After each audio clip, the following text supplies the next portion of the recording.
Пожалуйста, посмотрите короткий репортаж о том, какая беда случилась с Нижней Кармалой. Hozir jibardilar menga Башкирия. Сегодня Boshqirdistondan. был Yermekeyevskiy большой rayon. ливень, и посмотрите, снесло мост. Ko'p olmayman, tezgina so'ling. Dороги через Tolib Нижний yuziga Кармал qararsiz. теперь нету. Mening Telegram kanalda bor. Залило Hozir YouTube'ga Тиней, загружу. дом инвалидов. Короче говоря, 85 яшьlik Дед, бабай. 85 лет, спасал свою жену, Получается, которая... мост Прям домой вода, что ли, зашла, говорите, да?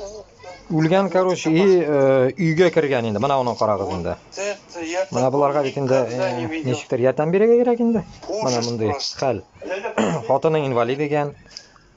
Mana. По пояс suv bo'lgan bunda ужас просто, ужас. Alloh saqlasin. Bebat xalta endi. Не видел. Это же все, блин, Mana shunday hal. по-моему, денежку собирать народу, помочь.